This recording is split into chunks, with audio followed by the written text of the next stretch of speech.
we're called upon, or our soldiers today are called upon, I think it reached that deadly force level.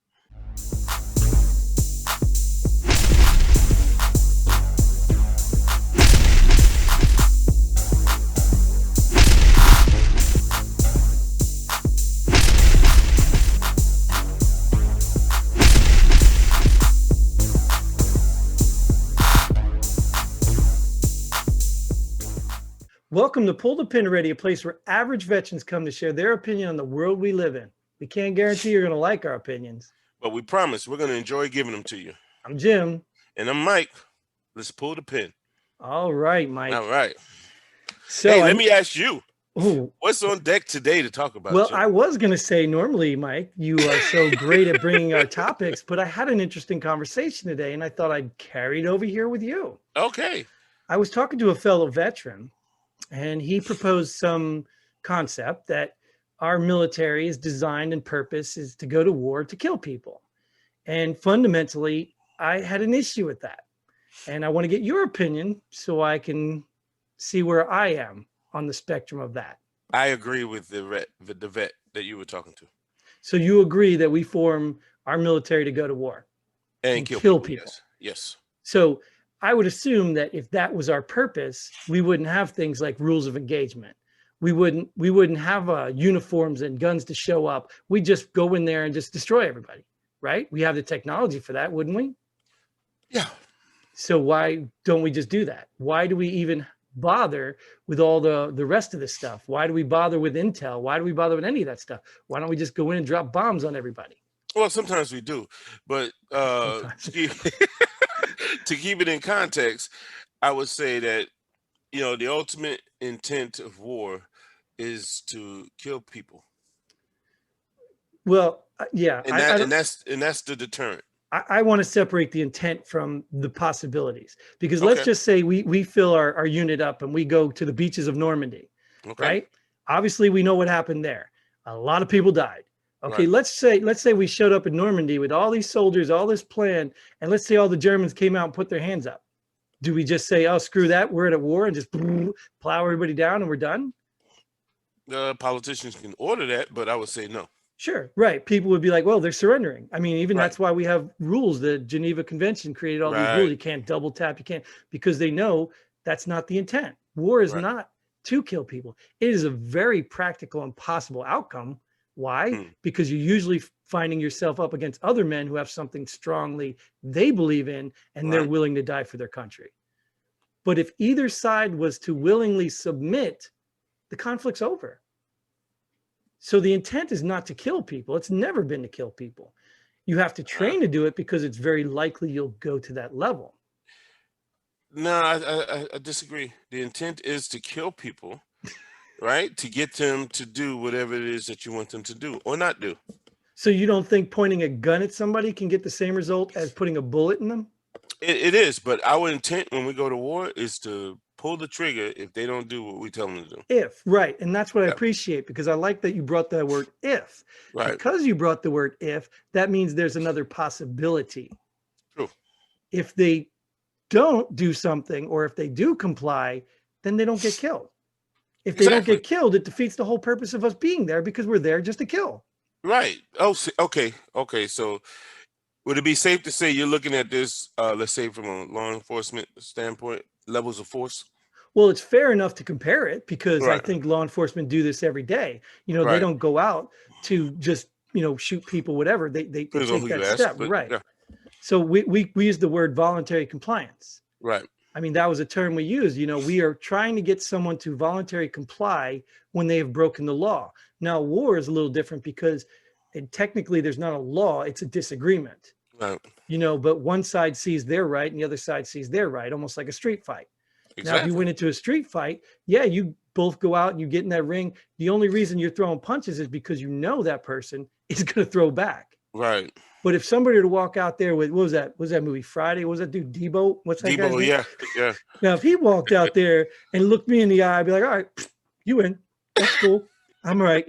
I want to live another day. I got some things to do, Right. So he didn't have to kick my butt. Now, if he did kick my butt, then I'd say his whole purpose was to kick my butt. Yeah, but along with what the vet said, and why I agree with him, Debo got into the ring with the intent to pummel you. Well, you say that, but if he doesn't pummel me when I give up, then he didn't. Right. And That's the if. I say, if you want to say politicians or people's perception, sure, that's what they think we do. But I think the realistic answer is you cannot pin that on the military, that all they do is go kill, just because they even train to do that. Yeah, I mean, but once again, like I said, I think when you look at it from the soldier perspective, I agree with you. But overall, when we go to war as politicians, nah, their intent is to kill.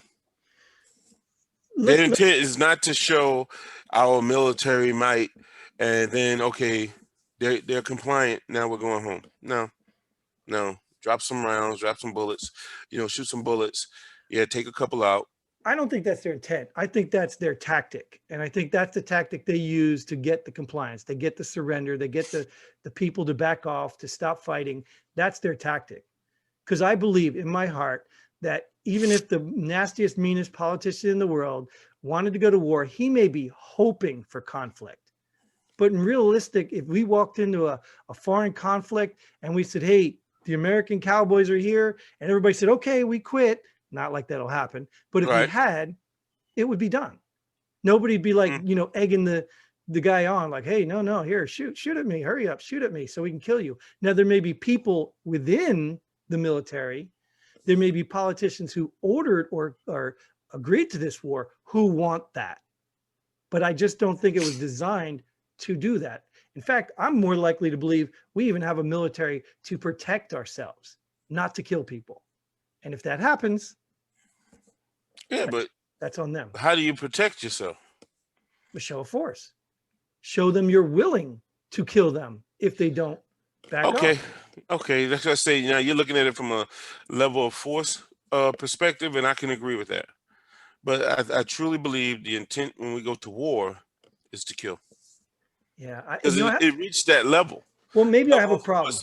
I have a problem with the word intent then. The expected outcome may be that, like, because we've been in wars and we go there, we expect that that's what's going to happen. Right. So I believe maybe people go in there with the expectation that we're going to be fired upon, or I'm going to have to kill people. I can agree with that if that's what you're saying, but I don't think intent. I think when you look at the definition of intent, I don't think we intend to go in there and kill people. Like, I don't think that's what the military's intent was. There you go with the military. Well, even in civilian worlds, I don't think, maybe it's a perception that people do have. Maybe that would be something good to get anybody watching who's not in the military. Well, even people are, let's get your opinion on that. Yeah. How do you see the military? Do you think that the vet I was talking to is right because that's your perception? Or do you maybe think that maybe I'm right? The underlying, intent is really not to kill. It's just what it's become. Right. A level of force. Right, which we probably go to quicker now than right. We probably jump to it quicker because of that. Well, I think it's just me. I think it was levels of force used that we don't know being in the military. Politicians are handling those levels of force. So now when we're called upon, or our soldiers today are called upon, I think it reached that deadly force level. You get what I'm saying? Right. So that's when we go to war, okay, now as a former law enforcement, you reach deadly force. So now you're authorized, you're justified, whatever. Well, I can understand that perspective from a diplomacy's first, right? Obviously, that's what got us into wars, because diplomacy didn't work. Exactly. And we didn't, if we pay Iran, $50 billion not to make nukes and they still make nukes, we might actually have to go in and show a higher level of force. Right. Which is what we do. We do drive-bys with our boats, our flybys with our planes. That's all levels of force. And I guess what you're saying is once we deploy troops, it's over. It's time to kill. That's what you're saying. Yeah. I think that's their intent.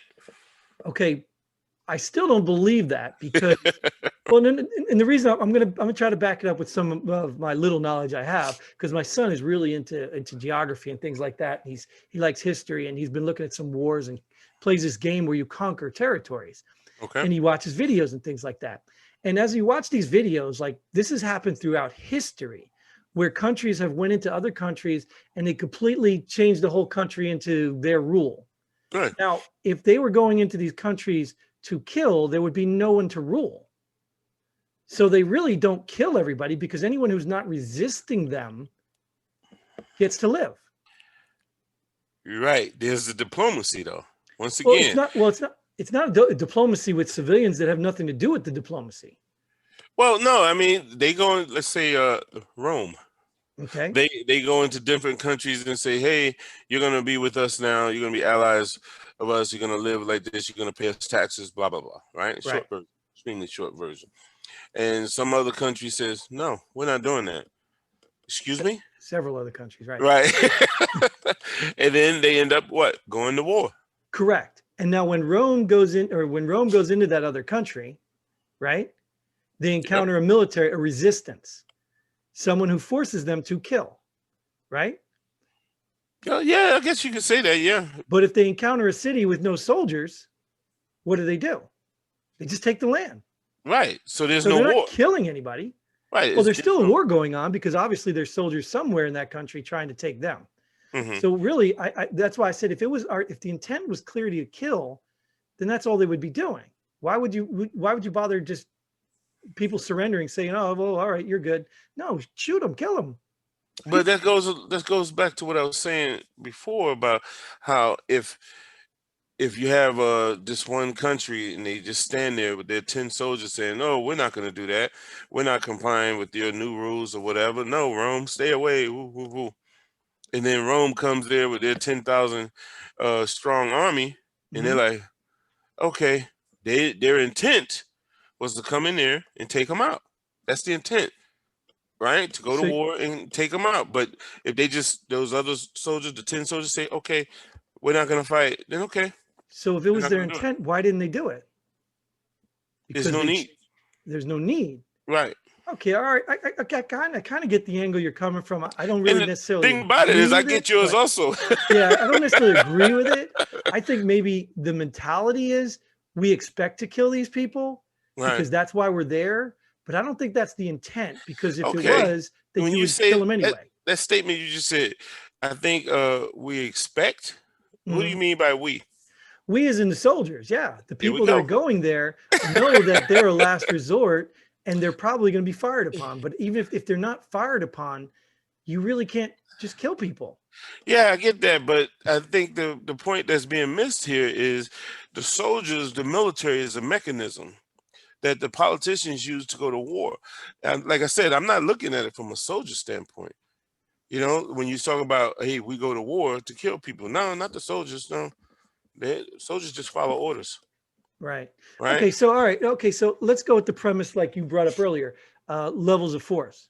Right. So then and that I can almost agree with you then. Then once we get to the military, we're at the highest level. Yeah. So then he's trying, I guess that's where he's coming from. He's trying to say that once we have to step foot and look the enemy in the eye, we are there to kill the enemy. Yeah. But that doesn't mean we have to. Right. But that's why we're there, because all the diplomacy, all the bombing of their, weapons depot, all the, cutting off their supply chains did not work. So we have to go in and look them in the eye and say, you're going to die today unless you give up. Right. You're a police officer, right? Keeping it in the context of levels of force. You try to get me to voluntarily comply. Mm-hmm. You use all of your mechanisms that you have at your disposal, and I say no, and I just get tired of it, and I just start wailing on you. Bam, bam, bam. And now you get to that war. Now it's time to go to war. You take out your firearm and you defend yourself. Yeah, see, but that to me destroys the argument of intent, because my intent is compliance. My intent is not to kill you. Yeah, but when you pull your weapon. Well, that changes the game now. Now I have to defend myself, because now you are trying to kill me. Okay, but what's your intent though? My intent is to go home. And if that means you don't, then that's okay, because I expected that. Right. I don't think I ever show up to do that. Okay, I'll give you that. Maybe it's a little more complex, or maybe I'm on a different level or different wavelength. I don't mean level like I'm more intelligent. I mean, maybe I'm thinking it from a different angle. But if I were to take war, or if I were to take the military and make it Mike, okay, Mike, you are the military now. Okay.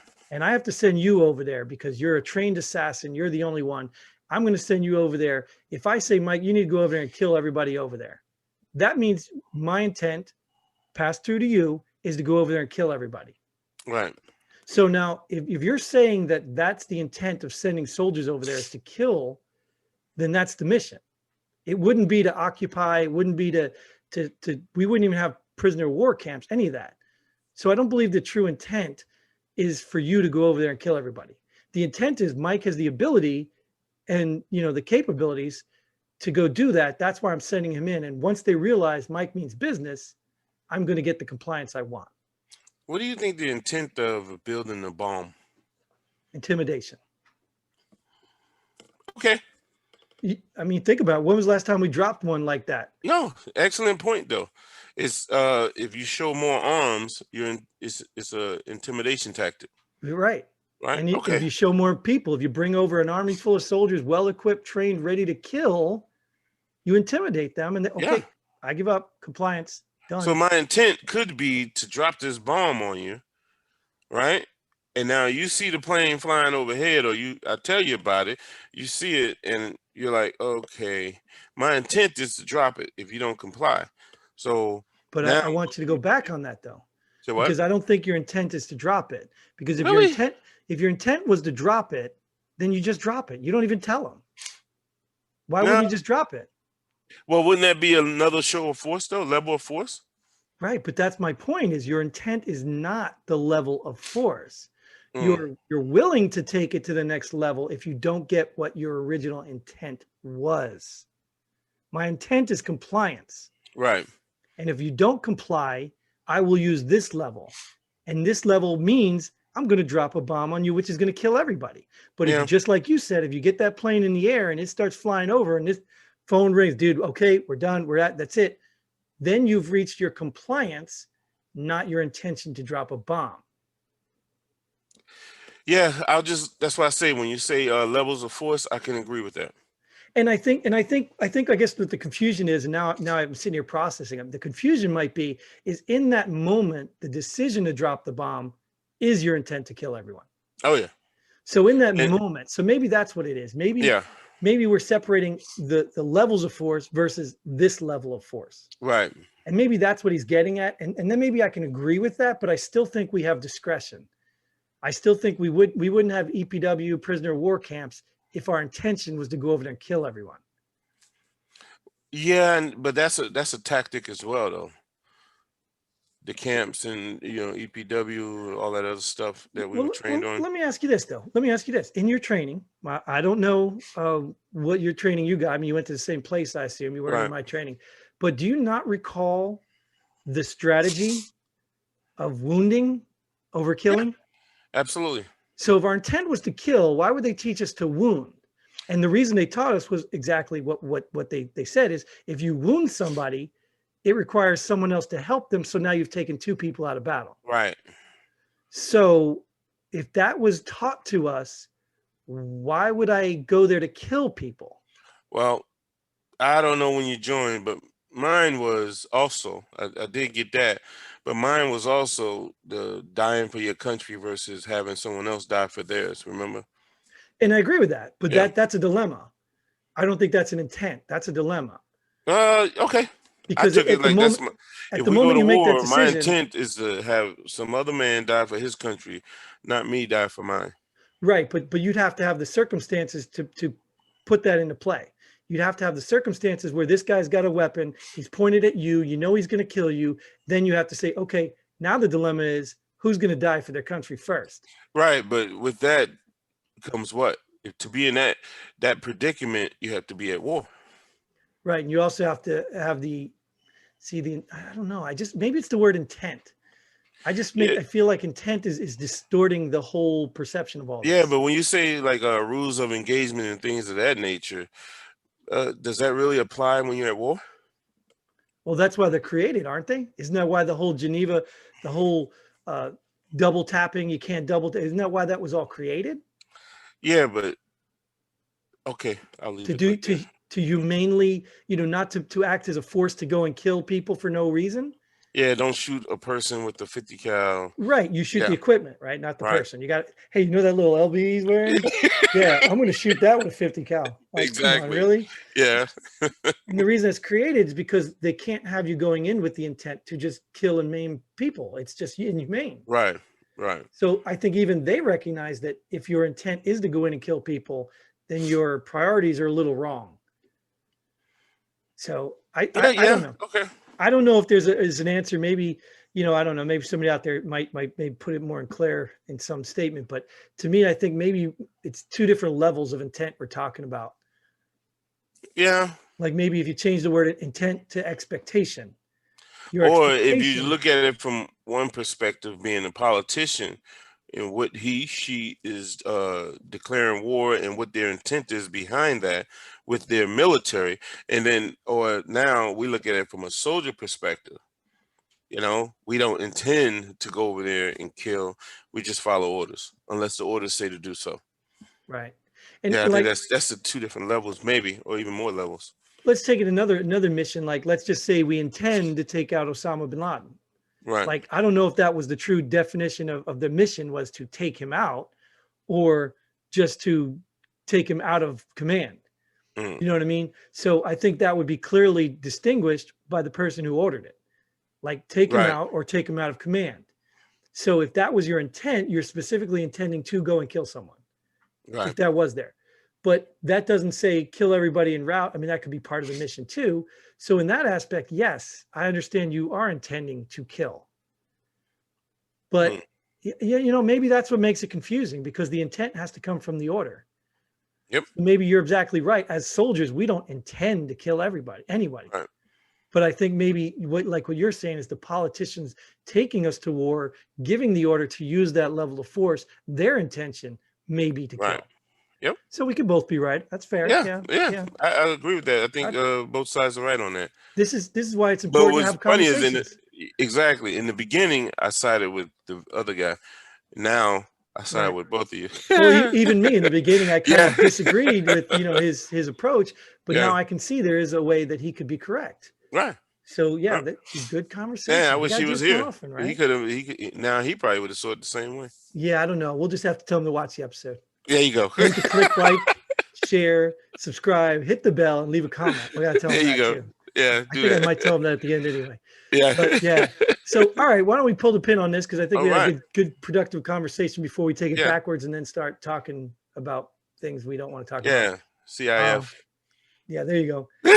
or work for the United Nations with a weapon and a blue helmet. Yeah. That was a very interesting experience I had, the privilege. Yeah, like, shoot me. You work for the United Nations also? I did. Yes, I did. We were actually the first military, how did they describe it? We were the first combat unit to be assigned to the United Nations. Normally they bring you in as supplemental teams and things like that. But our whole unit apparently was assigned in that. I don't know. Maybe that was just smoke they were blowing up my butt. I don't know. Oh, okay. But either way, we did. We all got issued helmets. We had white Humvees with black letters on them. And really? Yep. Yeah. Wow. Yeah. Flew around in white helicopters with the UN, the whole target thing, Yeah. And that's what they normally are. The target. Exactly. It's like, oh, we're here to help. Oh, no. Can somebody help me? Like, oh, get the medic. Get the medic with the cross on him. Yeah, he'll help. Oh, now what do we do? Diplomacy. Oh, wait, that bomb should be arriving any minute now. Yeah, exactly. All right, man, let's go ahead and move over to our only segment. That's why it's our favorite, where we pull the pin on something we just dislike or have a bitter taste about in the world around us. And as I expect, Mike's going to not have anything. I really don't have anything. All right. You want me to go first? Is that what you do? You can go first. I can't tell if you're stalling or you really want. All right. I'm going to go into something I observed the other day. It's no secret. I'm single, probably because of my attitude, maybe my looks. I don't know. I don't know. Maybe I'm kind of handsome. I don't know. But anyways, being single in today's world is very difficult. Being single in this pandemic is very difficult. If you haven't tried online dating yet, it is probably the most unrewarding thing in the world and very difficult. Maybe it's me, I don't know. But I noticed going through the grocery store, I have seen some beautiful women that I'm afraid to approach because, feminism, sexual harassment, all that stuff is real now. You can't even talk to a woman. So my game stinks. So I don't approach them. But one of the things that I've always been trained to do in law enforcement is look at hands. So you know where I'm going with this. I am really kind of getting tired. I don't know if it's a new fad, but I'm tired of married women not wearing their ring. Now, if that was my wife, not for the single guy's sake, but for my sake, I'd expect you to be wearing your ring, because that's supposed to signify something. And if you don't have any faith in that, then whatever, that's your business. But it also does help keep the vultures off of you, and I have to believe if I married a woman, she's got to be pretty, or at least in my, eyes, that there's going to be guys liking her. So I guess in all of that mumble I just talked, women, if you're married, wear a ring. It helps single guys. It gives your husband a little more confidence. And it can't possibly be any better way to show off how exciting and important you are by showing that diamond rock on your finger to all of the other women in there. So wear it. Please wear it. And if you aren't married, you probably need to start approaching me because I'm not doing it. Just not doing it. I'll pay you if I have to. Just kidding. Anyways, that's my pull the pin. Married women who don't wear their rings. Okay. Complicates everything. All right. That's complicates everything. I agree. What do you got? No, because if you go up to them and say hi, they say I'm married. That's so complicated. It's awkward. It's very awkward. And then you're like, is she lying to me because she thinks I'm ugly or annoying or something? It's like those. You ever see those videos with the gold diggers? Yeah. I love those things. The guy approaching and is like, "Hey, how are you? Oh yeah, I got boyfriend." And then he pulls out his Lamborghini. Those are fake, right? Yeah, I know they are. Yeah. But it's not that doesn't really happen. It just doesn't happen as dramatically as that.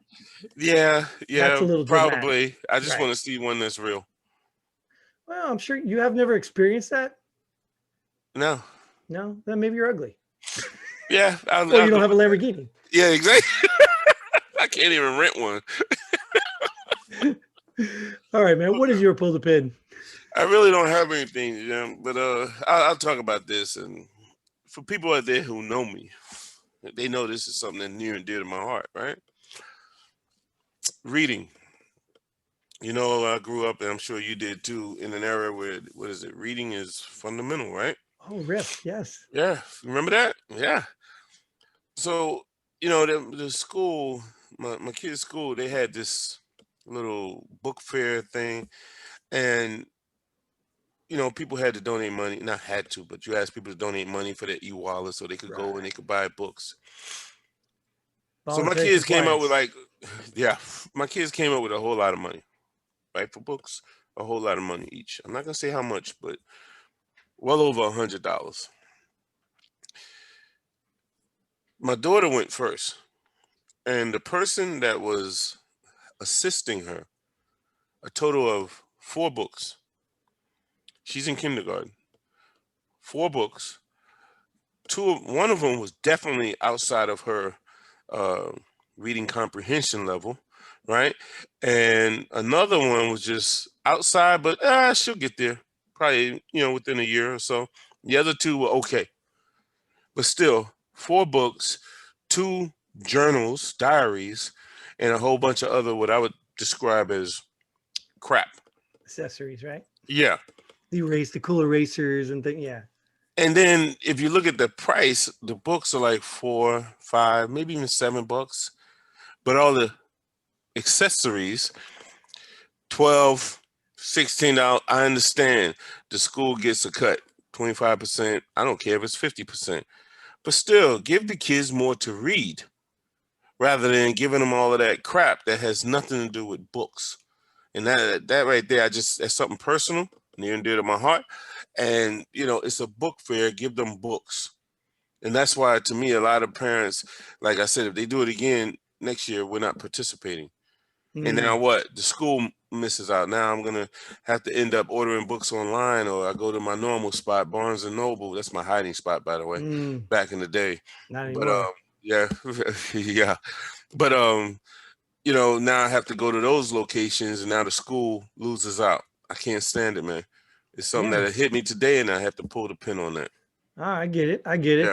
There's some like I've had to do this too. I mean, I've been to these school things, and one of the things I will tell you is one of my experiences is they usually are understaffed. Yeah. And they have other students walking around with the younger kids. So that would tell you, I mean, but I agree with you. It's almost like the candy bars up at the cash registers. Yeah. They're impulse items that they know kids are going to be like, oh, look at this cool eraser, and that's why they're overpriced, so it's a tactic. I get it. So that kind of is unfair. And I definitely pull the pin on that part. Right. Be a little careful about the selections, but I also went with my kids. Yeah. Now, the only time that was available, neither my wife nor I was able to go. And we hated that. Right. We hated that because we always say their education comes first. So, you know what? I'll jump in that and pull the pin because I'll blame myself for part of that. I should have made time. And let me give you another tactic. Give your kid $20 and say, go at it. Yeah. Done. And that way they get all the impulse buying out of the way. Well, you can say that, but if they come home without a book, then there's no book. Yeah. So you could put the rules on that too if you want. Like at least it's got to have at least one book. Right. Like I'm never opposed to buying books, even if they don't read them. If they bring them home and they end up in a closet or box with all my other military memorabilia. But either way, we will agree. We'll pull the pin on both of them tonight, and we are going to pull the pin on this episode. So we thank you all for tuning in, joining us, putting up with us, dealing with us. Make sure you do all those cool things we say at the end of the video. And until next time, Godspeed. And pull the pin. Boom.